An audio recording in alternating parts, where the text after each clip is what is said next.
What is up, everybody? Welcome to the latest edition of After Impact. I am your host, Tom Bilyeu, and I am here with Agent Smith. Mr. Bilyeu. What's up, man? How you doing? I'm doing well, thank you. How about you? Pretty good. Your boy Preston Smiles is up to bat. He's a fellow surfer. That's right. Yeah, I didn't know that until he talked about it on the episode. Yes. Which is cool. And he has a whole surf school, which I didn't know about either. Really? Yeah. Oh, that's right. Yeah. May have been cut out of the episode. Yeah. But he did mention it. Indeed. Yeah. Indeed. Maybe I'll have to go check out that surf school sometime. Yes.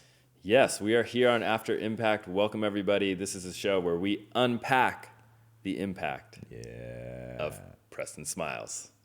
Now, this is a Tuesday. This is not a regular After Impact for us, but due to some shoots coming up, we had to shift the schedule around. So hopefully you've seen the episode.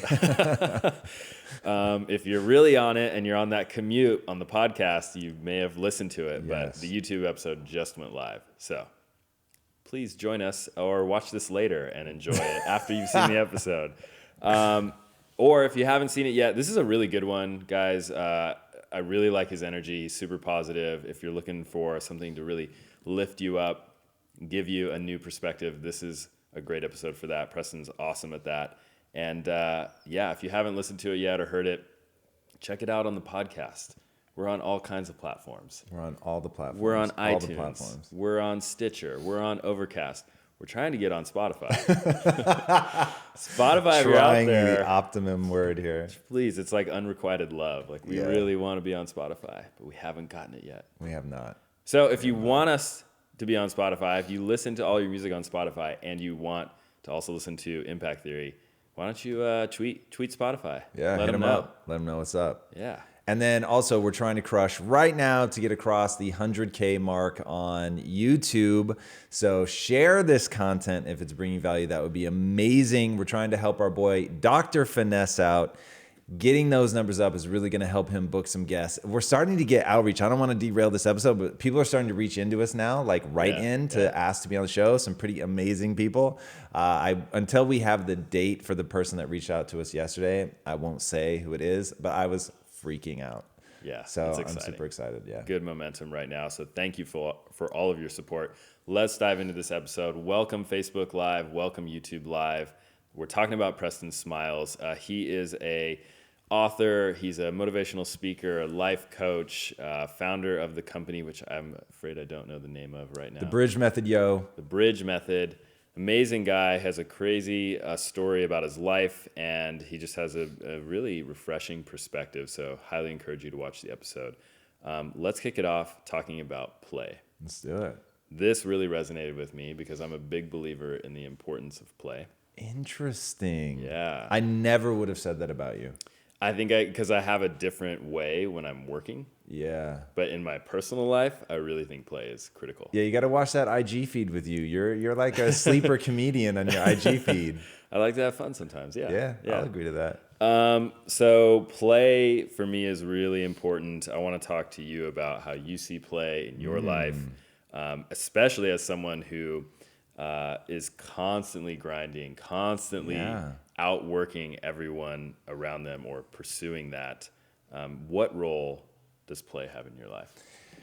Man, the honest answer is while my life is certainly not devoid of play, not by any stretch of the imagination, and one of the fun ways that I found to spend time with my wife is to play video games, which is very, very much play, but I'm not a guy that thinks about play. Yeah. What I think a lot about is enjoying what I do. So I'll tell you one of the things, I don't have an easy time putting words around this, but being an entrepreneur is puzzle solving. So you're constantly presented with problems and you have to find a solution for them.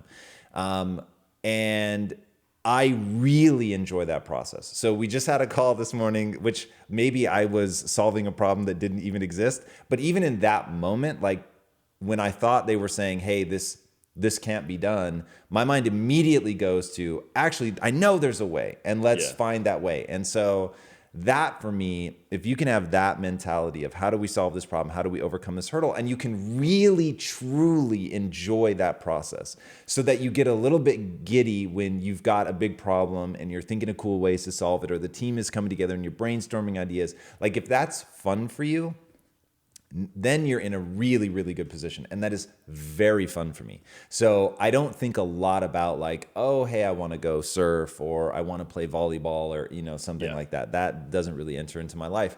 But I so enjoy what I do that I would be willing to bet on a neurochemical level, if you were to scan my brain while I'm solving a problem and you were to scan somebody else's brain, say Preston Smiles, while he's surfing or doing something that's meditative and enjoyable at the same time, it would look very, very similar. Yeah. So I don't have a traditional play style, but I think at the brainwave level, it's going to be very close.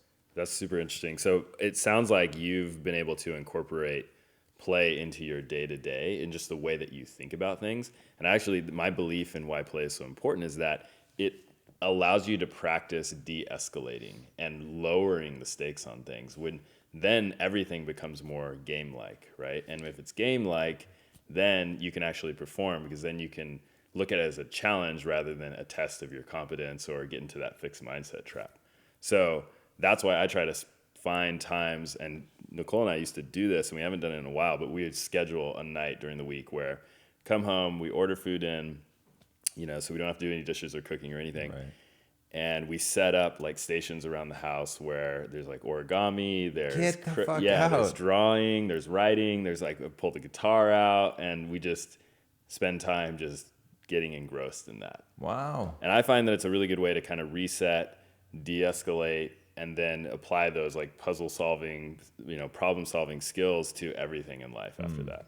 So that is really interesting, really, really interesting. And a similar tactic that I use is to remind myself that there is no performance. Everything is discipline practice. Yeah. So I'm trying to go into like the craziest, most over the top stressful situation and remind myself this is just a chance to like see where my skill set is, how far have I taken it. But there's no like, oh my God, the world is going to crumble if we don't crush it at this moment. That everything is just a chance to test, to try, to practice. That's awesome. Do you think play has a definition?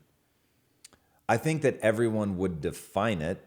Like when I think about it, yeah, I have a definition for what play is. I think that Preston would definitely have a definition for what play is, but I don't think that there's any objectively right or wrong answer. I'll come back to neurochemical state, right? So play is something that, like you're saying, you're finding a way to enjoy it rather than to be focused on or even experiencing the stakes, right? When something's high stakes and your performance matters, it feels very different. It is a very different experience than when you're just messing around with friends and that feeling is coming from the neurochemistry of whatever you're doing, which is born not of the thing itself, but born rather of your perspective.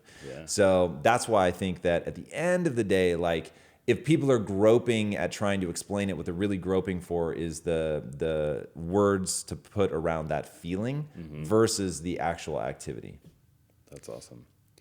And then the last thing we'll say on this is I found it really interesting that he actually schedules time for play into his schedule. And I know that kind of hit you in the episode too. And I just want to get your thoughts on that. And, you know, playing video games is something that's scheduled into your weekends usually, right? If you have time. Well, so scheduling something is very different than it normally happens, right? So when he said he scheduled it, I thought, whoa, like that, you're really prioritizing it. Like I schedule important things time, okay? It is a thing. Everybody knows not to mess with that time. Amanda never schedules me anything from 8 to 10. Like that's just my important things. No matter what, I'm going to be doing that during that time. So when he said that he scheduled it, I thought, you want to talk about something I would never put on my schedule is play. Like work harder, extra work, like that I would put on my schedule. Which is the thing about identity, which is why I tell people it is so important that you're doing something you love, you care about, makes you feel more alive, right? Because then it's like everything that you're doing is getting the benefit of play. So that was what struck me is he actually puts it down in his calendar. He prioritizes that, becomes a real thing for him. So you see people's value system and how they spend their time. That's very, very intriguing to me. That's cool. Just a shout out to Lance Carter on Facebook. He had a similar question around scheduling play versus spontaneity. So I think you covered it. Thank you. Let's kick it over to another thing that I found really fascinating. And you know, what was interesting about Preston, he uses a lot of metaphors in the way that he explains things. He's super visual too. So just the way that he would describe things. And the one visual or the one image that he used that I liked was, you know, he said the problem is that we're always trying to land. And it's, you know, as soon as I get that car or that house or that girl or that guy, then I've got it and then I'm done. Yeah. And he really sort of debunks that myth of that's not what's going to bring you happiness or fulfillment. It's the process. So I wanted to get your thoughts on that. Yeah. And his whole analogy of it's the castle, right? And he said, you know, he was talking about what we've built here. And he said, I bet 4 years ago, this was like a dream and it was your castle. And now it's your Netflix and chill. And now you're like, what's that next thing? What's that next thing? And the thing is for me, I love that so much. Like, we're going through, like, do you feel it? I really hope you have the context to understand what we're going through right now at Impact Theory. We're going through that 0 to 1 moment where people are now reaching out to us. We have been the underdog for so long, and getting guests was like fucking pulling teeth, getting people to take us seriously, trying to get like momentum going on the speaking side of things. Like it's been so much energy.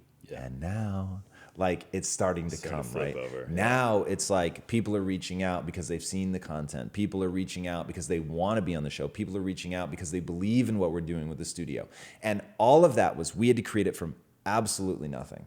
And that, like, I love that so much of moving the goalposts. Like moving the goalposts for me, and I know that it stresses people out in my life because when you're not the one moving it, but the goalposts have been moved on you, like it's a very different experience. Yeah. But the more the core team here is together, the more I think everyone will begin to internalize that like we all benefit from that. And this isn't to beat each other up for not having done it. This is how you begin to matter on a global scale, right? That no matter how much you've achieved, like you can always push it a little bit farther, a little bit farther, a little bit farther.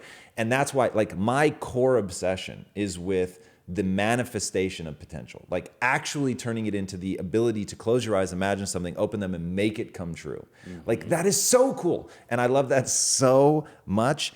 And that process to make sure that you never have arrived is all about like, okay, now that you've got to the castle, what's the next castle, next castle? Now, some people look at that and they say you're putting yourself on a treadmill, whatever. And that is true if you're trying to land, as Preston says, if you're trying to make it about, if you think having the thing is what's going to give me the sensation that I'm looking for. And that's why if people really listen to what I say and they really watch what I do, what I love is the process. What I love is the act of becoming. It is always a becoming. It's never a I am. And that's why before I get there, I'm always pushing the goalpost back. Now, here in the company, I think it's important because you're in a group and you're not by yourself.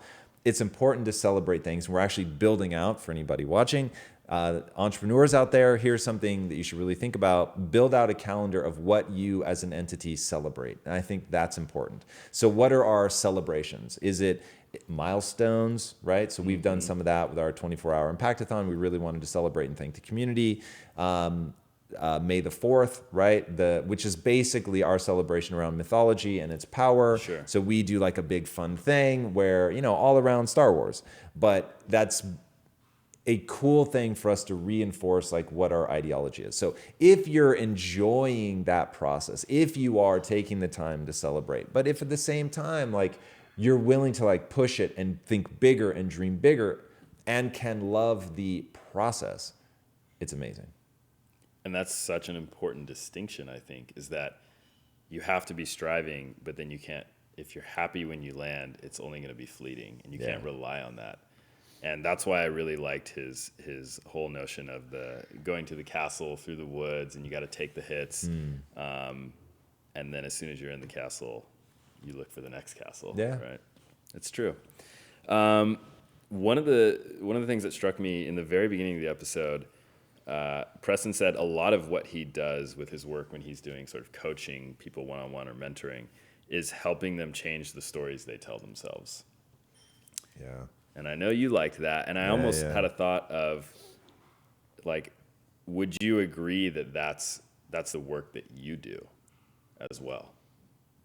100%. And hearing him talk about the difference between facts and stories, which is how I opened the episode, right? Yep. It was like, I wanted to get right to it because that to me is why impact theory is going to work, because there are facts and then there are the stories that you tell yourself, and nary the twain shall meet, right? Like they don't necessarily have anything to do with each other. And he also talks, in fact, I think we end the episode talking about everything is neutral, right? So I'll admit this was accidental, but we end up bookending the episode with talking about the difference between a fact, I am single, and a story, I'm single because I'm not good looking enough, or I'm not witty enough, or the whole world's full of players, which was the example that he gave. So that difference, and then bookending it at the end with, God, what did we bookend? Everything is neutral. Everything is neutral. Thank you. I was like, what awesome, just happened? and I wanted to talk about that. Yeah. So that concept that it is the story that you apply to the event that gives it its meaning. And I'm hearing more and more people talk about this concept of we're meaning-making machines.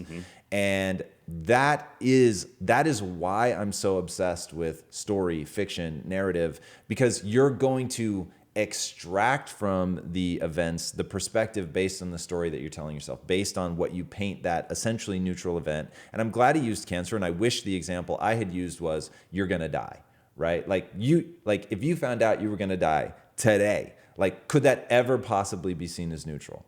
And when you're able to take it to that extreme, getting mauled by a grizzly bear and surviving, but being horrifically scarred and deformed, right? Like, can you really say that's neutral? And I would say that you can say it on paper, but experientially, very much not. And so it is the very much not that becomes the difference, where one person, it will ruin their life, and the other person, it will become the purpose and meaning of their life. And the difference experientially between those two people who go through something bad and it destroys them, and they, whatever. I mean, many people go through such a hardship they can't get past it. Their frame of reference for it is so negative that they commit suicide, right? Yeah. And then, did you watch I'm Not Your Guru? The Tony Robbins documentary? Okay, so that amazing moment where that woman who was unbelievably abused in ways I was just like, I was paralyzed by, I can't believe that's like real. Yeah. And I just got the chills. In him talking to her, she realizes, wait a second, I can totally the event is the event. Nothing has changed. But you see her in real time reframe it to, but now I can help other people. And I'm not saying that I would have sought out what happened to me, but what happened. And now with a simple reframe, I can become incredibly giving and helpful to other people. And you see her like find this sense of lightness about it, in that you see this weight sort of lifted off her. And I'm not saying that she isn't going to have more work to do to remind herself to keep coming back to that perspective. But if she can keep coming back to that perspective, suddenly nothing has changed about the event whatsoever. Right. But the story that she's telling herself, this perspective, the coloring, the emotional coloring that she places on it changes radically. And there's actually a part of the brain, it's called the deep limbic system. And its job is to take the world, which is neutral, and paint it with this is good, bad, indifferent, whatever. So once I understood that literally there's a part of the brain that's its role, is to make sure that nothing is neutral. And so there's been studies on people that get the portion of the brain that deals with coloring things emotionally, it gets damaged, and then they can't make a decision. It is so surreal. I think that V.S. Ramachandran covers this. I can't remember if it was in Phantoms in the Brain or not. We'll round it to that, but he's written several books. But he talks about how people can articulate like whether they want salmon or lamb chops, right? Like they can tell you. Rationally. Like, I probably should have the salmon. It's a cold water fish. It's got really healthy fats. Whereas, I'm trying to reduce my red meat intake. But then when you say, okay, but seriously, which one do you want? They can't ever fucking tell you. Like they are permanently frozen in, I get why like I might want one or the other intellectually, but I literally can't decide because you need that emotion. Crazy. So crazy. Yeah. So understanding that and knowing, okay, well then I can change what emotion I choose to paint this with, or I can choose to tell myself a different story, which will inevitably impact the emotion that I feel. That's when people really begin to take control of their life, because you have to nothing is either good or bad, but thinking makes it so, right? The quote from Shakespeare. And that is one of those things that put at the center of your life, because that is to really understand the brain, not the mind, the brain. The brain is doing things. The mind can take control of it and really decide to do a different thing with that mechanism. This is one of those topics. I just want to keep going. I think people get it, but that is so important. One quick follow-up. What's the role that purpose has in this transformation?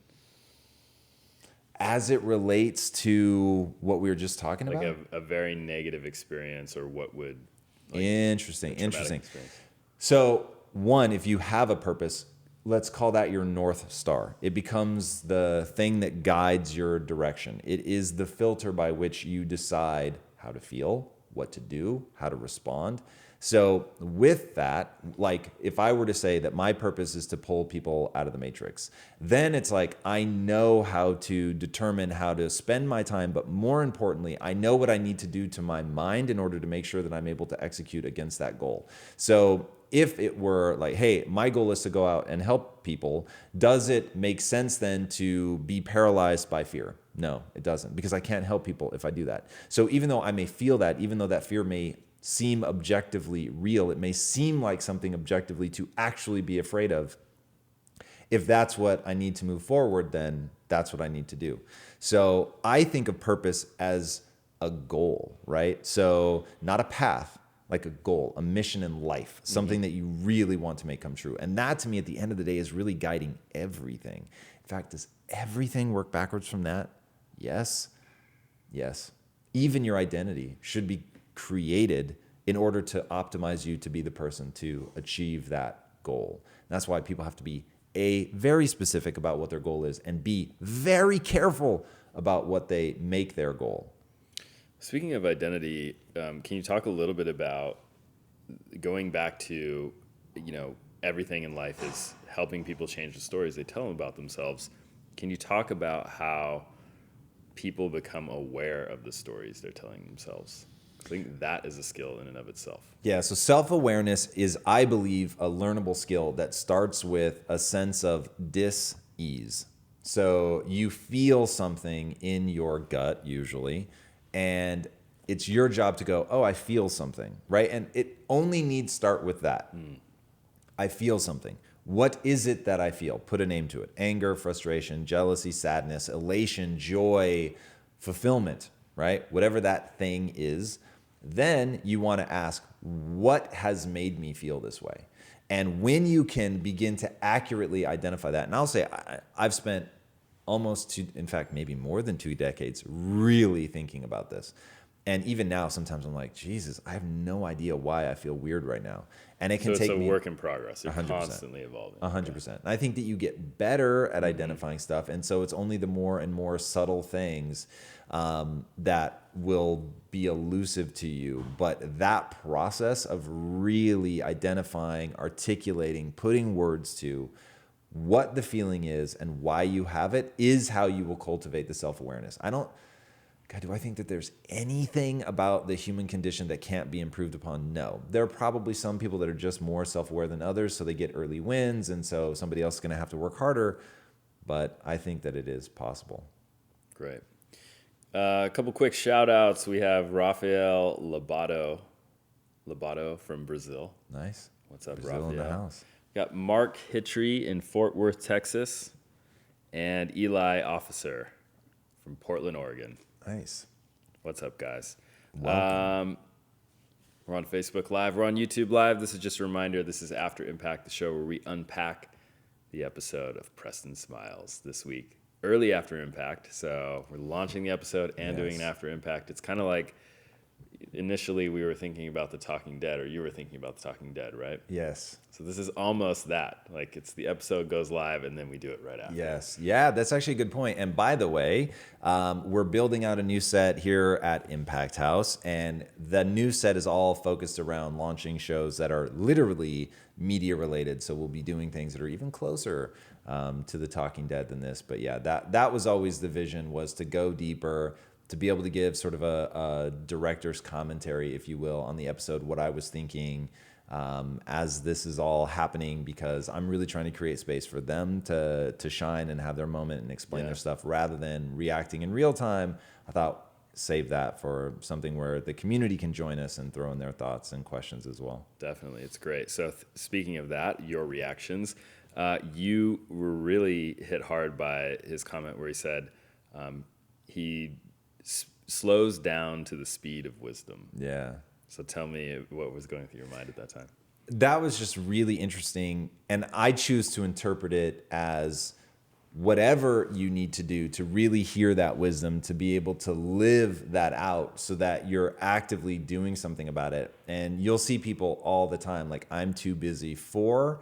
And one of the things that people are often too busy for is like meditating. Yeah. And this is one of those things, I'm just telling you right now, as somebody who avoided it for a very, very, very long time, just from a neurochemical standpoint, if you're not meditating, you're fucking up, plain and simple. Like, you're suboptimal. I promise. So, doing, like, what's the quote? It's something like, if you don't have 10 minutes to meditate, then your priorities are wrong. I'm so muffing this up, but it's something like that. It's like, if you think you are so busy that you don't have 10 minutes to optimize your mind, like, you're wasting so much time being unoptimized that like, you need it more than most people.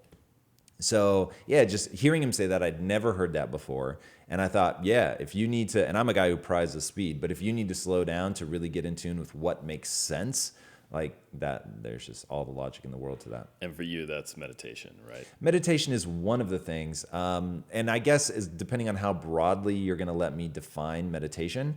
Like, so I used to skip meditation a lot. So if I missed, if my morning routine were out of whack, meditation would be one of the first things that I would skip. But I have really found that the meditating in and of itself gives me the silence to hear my intuition. And so it has become more and more precious to me to make sure that I take that time to create that quiet space to hear my intuition, which is how, like, no joke, 9 out of the 10 times that I present something new to the group, hey, this is what I think we should be doing, it was a whisper from my intuition during meditation.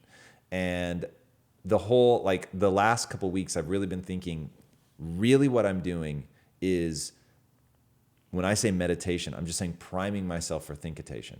And I'm getting myself in that calm, quiet, creative state where I can hear those whispers and I'm just in a great place to pursue them. And part of the reason that I would skip meditation is because when meditation is only meant to lower your background radiation, which is stress, anxiety, what happens in moments where you don't have any? And that's how people end up getting out of the cycle of meditation is things are just going well. They don't have a high degree of background, especially if you're a practiced meditator. You're so, like, you've gotten so good at lowering the background radiation at least once a day, like it's at 0.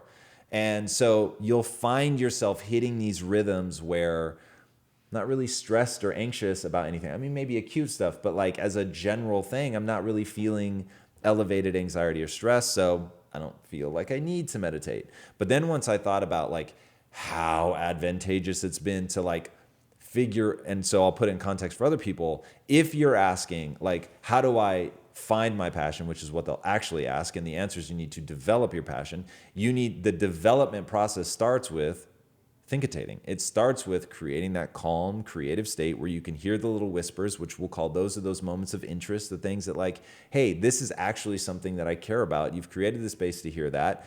And then you let your mind wander on that thought to see like, how do I make this something more? How do I fan the flames? How do I engage with it? Yeah. How does this, is this going to become a fascination through engagement or not?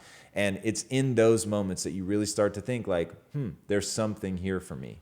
And that process for really making your life what you want it to be, really being engaged and absolutely loving your life, I really think it's the most foundational thing I can think of to create that space. It's so true. I was just saying before this that I've been doing a lot more meditation lately, and it's one of those things where I look back and go, I feel like an idiot for not doing this before. You and me both. Yeah. And the more that I do it, the more that I want to do it. 100%. And the more benefit I get from it. And little things come out that I didn't see before. And it's awesome. I love it. All right. We got some questions from Facebook. Actually, YouTube. This is from That Blank Guy on YouTube. He's in the comments often. That Blank Guy? That Blank Guy. Wow, this is the first time that name is registering. I think I've seen it before. So, hey, Tom, what are your thoughts on taking the reframing of neutrality in terms of frenemies? If everything is the story you tell yourself about an event, would that mean frenemies then become null? I'll say no, because here's the thing about a frenemy. It is someone who, the part that makes them, so you've got the part that makes them a friend, you've got the part that makes them the enemy. And oftentimes that behavior is counterproductive to what you're trying to create. It's undermining, it's taking swipes at you, whatever the thing is that is eroding that relationship being a positive thing. You could, however, reframe having a frenemy. So don't be blind to the effects of a frenemy, but you could reframe like, hey, you know what? If you're stuck in a situation, you can't get away from them. You can either reframe and say, what do I need? I'm going to take total ownership for this. I am the reason that there's an enemy component of this. How do I reframe the relationship and figure out how to work with them? The other is to reframe it and say, you know what, having this friction is actually beneficial to me. And here are the ways that it's helping me, and focus on that, right? These are the times where I would say that's really only beneficial if you can't get away from it. Because I think that there is a high degree, just the way that humans are, there's a high degree of toxicity to that where you can rise above it, but it's going to constantly like chip away at you. So I think that there are realities to be faced about, and I am very happy to admit that this is all within the framework of a larger story about like living up to your potential, about playing on a world stage, about becoming the greatest of all time. That's all fitting within my story. So I get that, but all of my advice is going to come from that perspective.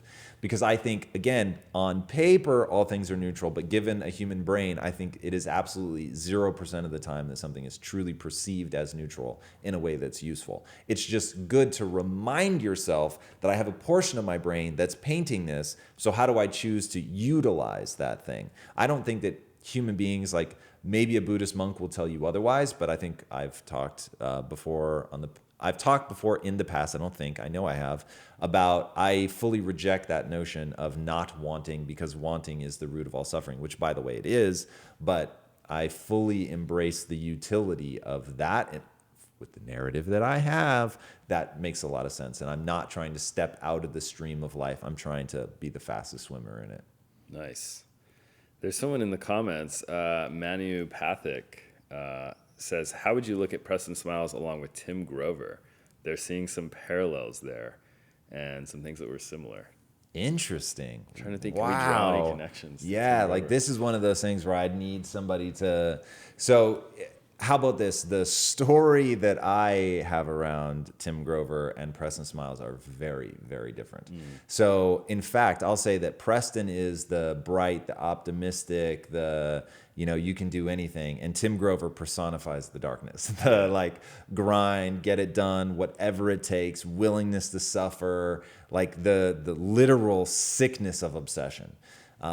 But that's just my choice. That's how I've chosen to look at them. And maybe he's just got a way cooler way to see it. I just don't see it. So to me, they're almost polar opposites. And experientially, being around them feels dramatically different. Interesting. Dramatically. Awesome. All right. Well, if you have any other thoughts on that, please drop them in the comments. I'd love to hear it. One of the things that Preston talks about is, or he had this phrase that I really liked, and it was developing a deep awareness to experience joy. And I wanted to get your thoughts on that, because you've made some comments about joy too, that you have to kind of, and this is going back to, or talking about how you're puzzle solving in the moment and you enjoy that, but like finding joy in the day to day and just really like opening yourself up to experiencing that, I think is something that you have to cultivate. Yeah, there's no question. Like anything, you really have to cultivate. And I think people, there's certain things that people want to be effortless. They want joy to be effortless, and they think that it's not real if it's not effortless. They want love to be effortless, and it's not real if it's not effortless. It's just not the way the human mind works. So the human mind is a chemical processing plant. That's its job. That's what it does. It both secretes and then reacts to the chemicals that are flowing in the system. And it is utterly fascinating. And this is something we're going to be talking in the health show coming soon. And we've got some really cool people that I think are going to be a part of that. But the body does a super weird thing. This is how anxiety escalates into a panic attack, because you get this feedback loop where it's like, oh, my heart rate is elevated. Oh, my breathing is shallow. Something must be wrong. And then it's, if something's wrong, like what might it be? And then your heart rate speeds up and your breathing gets more shallow. And then like you check back in, oh my God, my heart rate is escalating. My breathing is getting more shallow. And so like you get into a real problem. And that's how, like one of the first things, watch an MMA fight, watch when they go into the corner. The first thing the corner guys are doing, calm down, because you need to de-escalate, because you can't, the body will just keep going because it's in this feedback loop of exertion, stress, and then which creates more stress, more exertion, breathing harder, open mouth, fatigue, right? And so the people that end up getting really good are the ones that can stay super calm in the midst of all that they don't let the feedback loop escalate them out of control. And you have to really take over your conscious mind, because if you put a novice fighter in either another human is attacking them, a lion is attacking them, whatever, they're going to perform piss poor, because the way that the mechanisms are created, they tend to feed back into each other and just continue to escalate until they're no longer useful. So you really do have to learn to calm that stuff down. So it's really, really interesting to me as you're as you begin to recognize that we are chemical processing plants, as you begin to recognize that there is this feedback loop, that you can insert yourself into that and really take control of it. And what was the beginning of the question? Because I got back to that first step, but just about the deep awareness of joy. So joy. as you begin to realize that you need to insert yourself, that this is a development, that you need to take control of those chemicals, then you really can optimize yourself for experiencing joy. You can talk yourself into something being more joyful than it actually was. And so this is something that I find really fascinating. So going back to this feedback loop, one of the reasons I don't allow myself to get really pissed off about something is your body is checking to see like how you responded. So if somebody cuts in front of you in line and you freak the fuck out, your brain goes, whoa, that really must have been traumatic. And because it's got to figure out like why everything just escalated. Mm-hmm. So now the next time that you go through that, like you're already ready like to freak out, because it's like, dude, cutting in line, it's like, that's a real thing, right? And so you're ready to go. Versus if you're like, that's not a big deal, then your body goes, oh, I guess that's not that big of a deal. Now, either one of those is a choice. Very easy to go in either direction. For instance, if my wife isn't there, I'm super chill about stuff like that, especially if somebody's, air quote, wronging me. Like, I just don't get wound up about this shit. Yeah. I have way more interesting things to think about. But if my wife is there, I know it really bothers her. And it's so important to my code to like stand up for my wife. So now, like, depending on whether she's there, if somebody cuts in line, I'm either going to like have to make an issue out of it, or I'm totally going to let it go.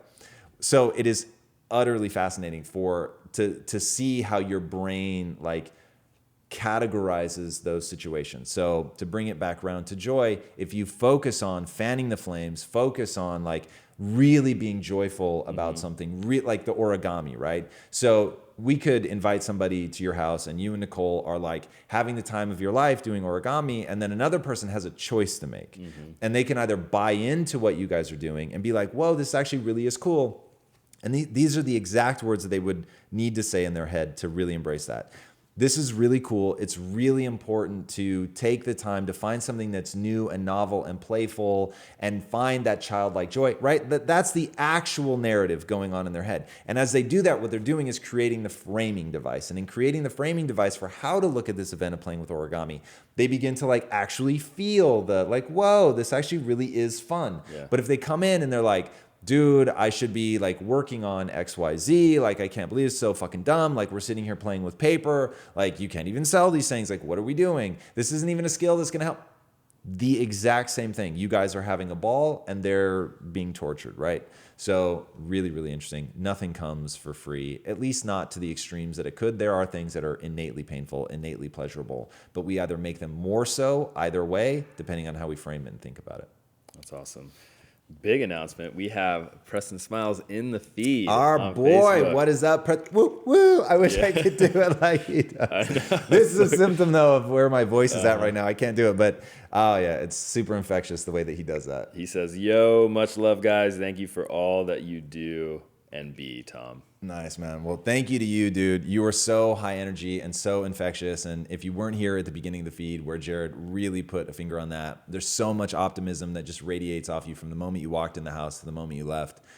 Just high energy, positivity. Very, very cool. Very infectious. Yeah. So all you Impactivists out there, send your love to Preston in the feed because it's an awesome episode. Indeed, we loved having him. All right. I want to talk about the freedom mindset. All right, let's do it. So, and this is about Preston's idea that you can find freedom in your life anywhere, no matter your circumstances. And it really reminded me, too, of Gary Vaynerchuk's episode, because he really emphasized having perspective. And having perspective is what helps you realize, like, what's good in your life and what you should be appreciative of. So I want to get your thoughts on where do you think a lot of that comes from, and if it is perspective, how do you go and seek that perspective? Well, I love the example that he gives, and his wife has a nonprofit, which I'm forgetting the name of now, but they go to like Tanzania and they help build clean water wells. And when you encounter people that have none of the things you think you need to be free, money, time, resources, and you see, they're still alive and they're still vibrant. And he tells a story of the girl who had a skin condition, and so literally her face is covered in bandages. She can only see out of one eye, the other one's closed, and yet she would sing, right, and bring this beauty into the environment that she's in, and realizing that really is the framing device that allows people to be free of, right? Free of what? Free of seeing their situation as a problem or a detriment or something that's holding them back. Now, did you ever read the book, The Last Lecture? No. So this lecturer, I think he was a college professor. Somebody can drop into the comments because a lot of people know about this guy. And he was diagnosed with terminal cancer. And they gave him whatever, like 6 months to live or something. And so he buckles down immediately and starts writing a book and doing a lecture series about what it's like to realize that you have a terminal diagnosis. But he felt fine. And so it was like, look, we've done all the MRIs. Like, I know this is terminal. But I'm in this awesome period where I feel completely normal. And so in that period, you realize that the battle is 100% mental, because he could be certainly entrapped by that, or he could allow himself to remain free of that. And so it was really, really fascinating. Read the book, watch the videos. Really interesting to watch somebody who refused to let a death sentence be a death sentence, if you know what I mean. Like, he was going to live the time that he had left. And so since none of us have any amount of time that's guaranteed, right? The example I always use is I could literally have an aneurysm before the end of this episode. So since it's not guaranteed for any of us anyway, like, how do you stop yourself from being trapped by your beliefs, which comes back to my whole thing about you're caught in the matrix. And so freedom can be sort of on a smaller level, or can be on a massive level. And I think people trap themselves in 1,000 little ways, whether it's Preston's concept of landing and thinking that you're going to get something and then like you've got it and not recognizing the transience of any one mental state, or it's from the outside looking at somebody that, has nothing in a very remote rural village in Tanzania, not realizing that those people will either be free or be trapped entirely by their mindsets. So since that's always going to be true, no matter how much you have, right? There's billionaires that hate their fucking life, that is the human condition, right? Read the poem Richard Cory, which I read that when I was like 8, dude, and it changed me in real time. Like, I read it once when I was 8. I didn't look it up again until I was like until the internet was around, till I was in probably my early to mid 20s. But it had stayed with me, and it was about this guy everybody in the town loves, best looking guy. He's rich, he's famous, all the girls want to be with him, all the guys want to be like him, and he goes home and puts a bullet in his brain. And that's like the punchline of the poem, and you're like, what the hell? And I remember thinking, wow, everybody has a private struggle. And that struggle is with being free from all the perspectives and limitations that make something bad. And so once you understand you control that frame of reference, and that in that frame of reference, you either remain trapped or set yourself free, and it has nothing to do with your external circumstances, then your life will get very, very interesting. That's awesome. Jumping off of this point of kind of being aware of what your circumstance is and sort of accepting it is a lot of what Preston talks about. Accepting your circumstance, but then he also talks about how he is always in a work in progress, always evolving and always pushing.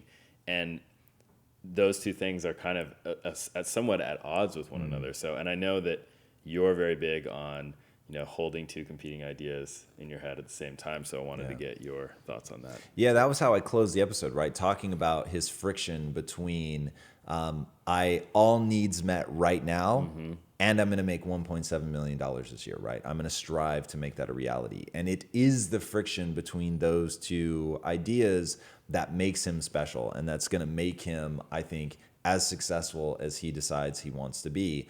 And I encourage everybody to find a way to exist in a very comfortable way between those two competing ideas. You have to be able to manage beauty and rage. You have to be able to figure out when to lean on one, when to lean on the other. And that is, like, admittedly, that's advanced class stuff, right? It is not easy to hold two competing ideas in your head and to know when to lean on one. It's not always clear. So that's where you've got to get good. And that's where you brought up Gary's, just making me think about him. What does he say? The variable is in the quality of the content or something like that. It's like, at the end of the day, your content actually has to be good. At the end of the day, your ability to think through this stuff actually has to be effective. And so there is no escape to that. Like, you really have to do the work, figure this stuff out, practice, fail, try again. So but if you can't get to the point where you find that friction, you're a caricature. You're a caricature, man. And so many people out there in the world of inspirational talk and motivation, they're caricatures. And I get it. They don't mean to be, man. I don't think there's any ill will. But it's like they just have not either figured out how to actually do it in their lives, or they don't know how to articulate it. But nobody is always in a beautiful state. Nobody. And Buddhist monks, I'm looking at you, okay? Nobody is always in a beautiful state. And I think it's just so much bullshit not to be able to talk about it or work through it. And it is so ironic to me that I'm becoming known for like not trying to fake the funk, right? So if I'm confused or lost on something, I don't know, I'm confused, I'm lost, I'm trying to like work my way through this just like anybody else. And by the way, that was born of an earlier question that you asked, like self-awareness, right? And what I found in really looking at, I have this sense of unease. What is the sense of unease? I found that so much of my anxiety was born out of like, I really wanted to be cool. I really wanted to be perceived as effective, powerful, and that I was drifting. The anxiety started to rise when I was drifting into an area where I didn't know enough to really actually come across well, that I was putting myself into a dangerous position. And so I learned to trust that. And I can still, like, when you hear me caveat things like, we've officially reached the edge of my understanding, that's me going, I know that sense of anxiety, I know exactly what that is. Oh yeah, I'm at the edge of my understanding. Just say it so that everybody's sort of with you on the journey, so that they recognize, I recognize when I hit the edge of my limits. But how did you figure out how to go down that path, which is to acknowledge that you don't know what you're doing at times, versus saying, okay, well, I'm only going to put myself in situations where I know what I'm doing, or I'm only going to prepare myself very well for every situation so that I know what I'm doing and I don't have to have that feeling? I love when you ask a question and I really have a good answer for you. I have a good answer for this one because it was a very acute moment. So I remember when I was still a copywriter and I had come on to the business, the guys that end up being my partners in Quest, they hire me as a copywriter. And they say, don't think of yourself as a copywriter. You can have any job that you want. You can even earn your way to being an equity partner in this company, but you have to crush it.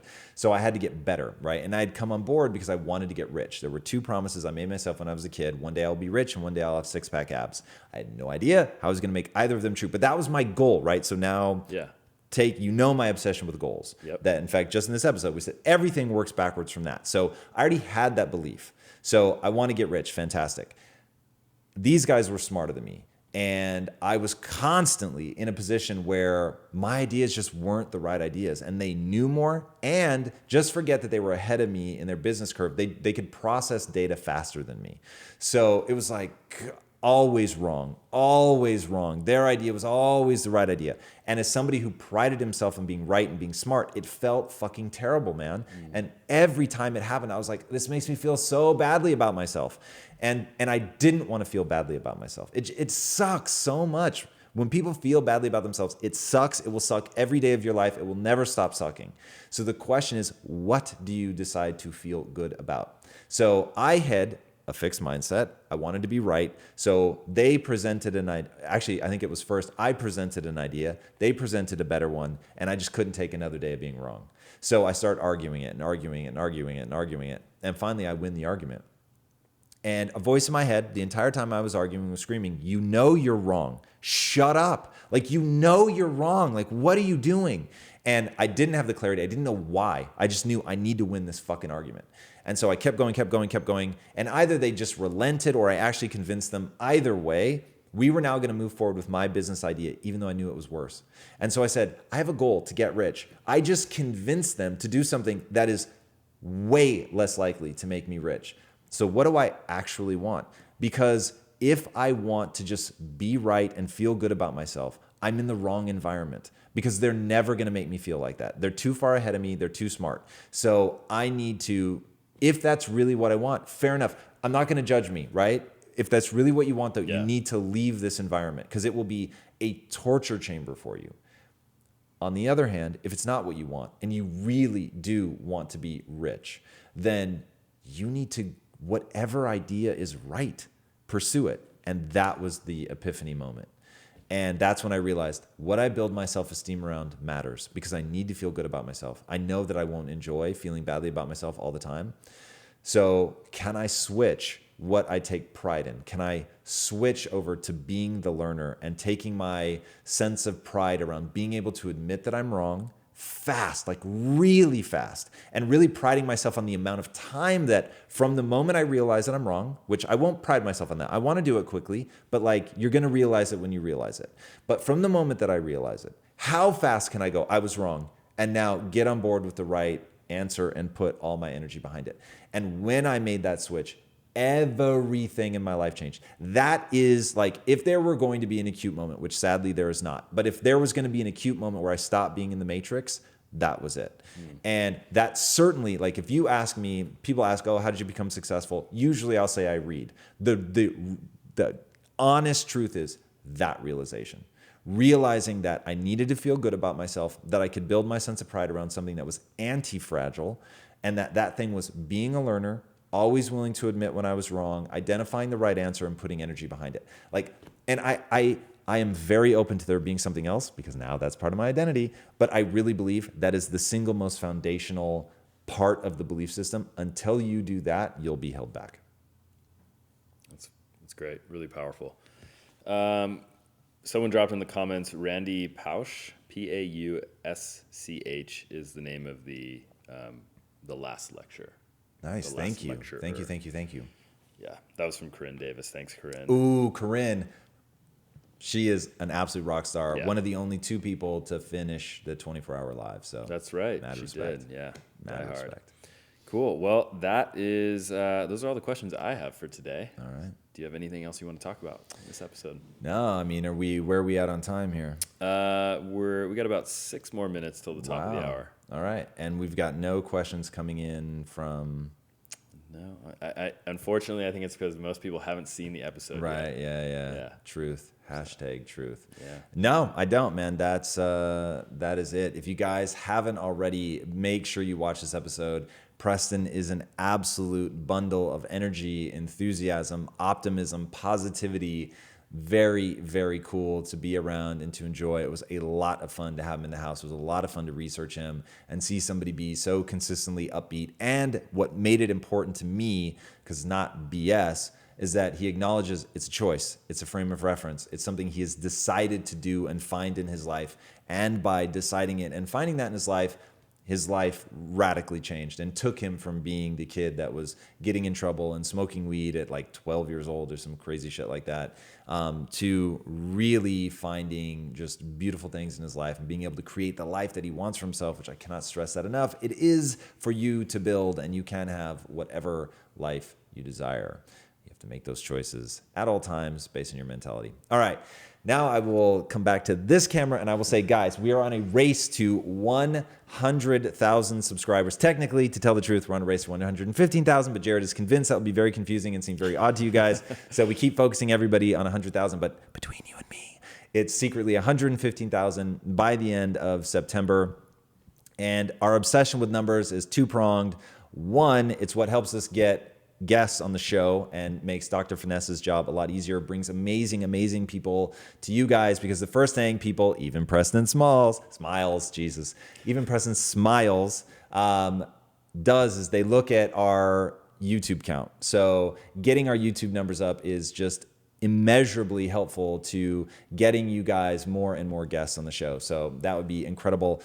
If you would right now, if you're on Facebook and you always listen on Facebook and you never do YouTube, one thing that would be incredibly meaningful to us right now, this very second, open a new tab, go to youtube.com/Tom Bilyeu, hit that subscribe button. That would mean the world to all of you guys that are asking how you can help and support. This is it. This is your chance. Tell your friends right now. Yes. And tell your friends, share this bad boy. Incredibly meaningful. And then the second reason that numbers matter to us is it gives us massive negotiating power as we build out the studio.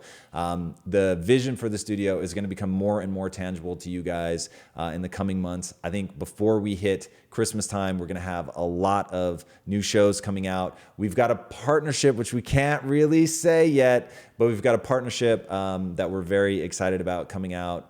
it's going to be really, really cool. We're making moves, homies. We are making moves. So I can't wait for you guys to see all of this stuff coming to fruition and to really understand why, as a team, we work around the clock.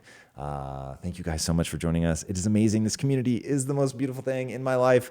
If you haven't already, be sure to subscribe. And until next time, my friends, be legendary. Take care, and mad love to Preston Smiles. Thanks for joining us today in the feed, my man. Much appreciated. Peace.